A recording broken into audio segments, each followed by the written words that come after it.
Happy Wednesday, Round Lake families. How are you doing? I'm Jen Wells. I'm the Social Emotional Learning and Student Development Coordinator for the district. Just want to do my weekly check-in. How are you doing?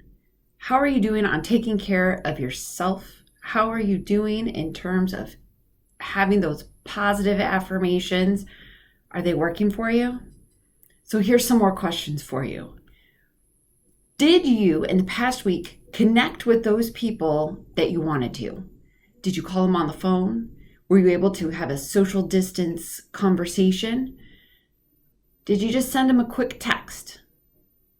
Figure out who you didn't connect with this past week and set yourself a goal to connect with one more person that was on your mind and you're like, I wonder how they're doing. Send them a quick email. Call them on the phone. Remember, in this time, we want to make sure that we're having those conversations and we're having social interactions as best we can.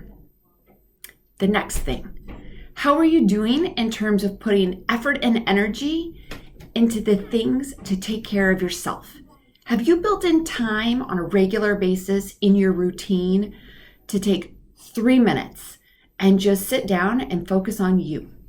Is that 3 minutes in the morning, in the middle of your day, right before you go to bed? Are you thinking of the positive things that happen during the day?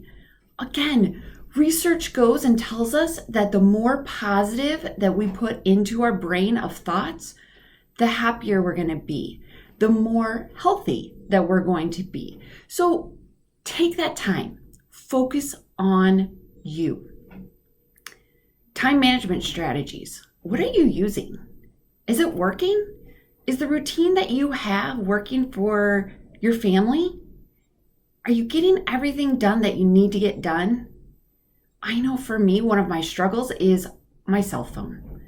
I'm constantly checking my emails. I'm constantly going on social media. Is it really working for you? Do you really need to be that much time on social media? I know I don't need to. So here you go. Think about these quick questions. What was your impulse to pick up your device? I'm just going to use my cell phone. What were you thinking? What were you feeling? What made you pick up that device?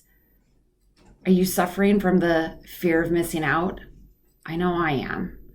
And I need to put it aside, flip it over so that I don't even see the notifications that are popping up. When you're scrolling through your feeds on your different social media, what type of thoughts come through? Are they happy thoughts? Do they make you nervous? Do you start getting anxious? What emotions come up? And think about what we just talked about in terms of the more positive things you're putting into your brain, the healthier you're going to be. You're going to have more energy. The more negative thoughts that you put into your body, it's going to make you slower and sluggish. And then you're not going to have the energy that you had before. Notice physically how it makes you act. What happens to your heart? Does your heart start racing? Does your breathing start going faster? Does your body start twitching? These are all signs that you've got a lot of stress built up. And again, we want to make sure that in these times, there's lots of emotions out there. So we want to make sure that we're taking that time for us to calm and regulate. So take 3 minutes when you feel yourself like getting all intense with emotions. Put social media to the side. Put your computer to the side. Take a walk outside. Take a couple of deep breaths. Listen to the birds. Listen to the waves crash if you go to the beach. Social distancing, of course. But remember, you want to connect with people, you want to manage your times, but you also want to make sure that you're taking care of yourself. 3 R's: relationships, routines, and regulation. Have a great week. I'll see you next week.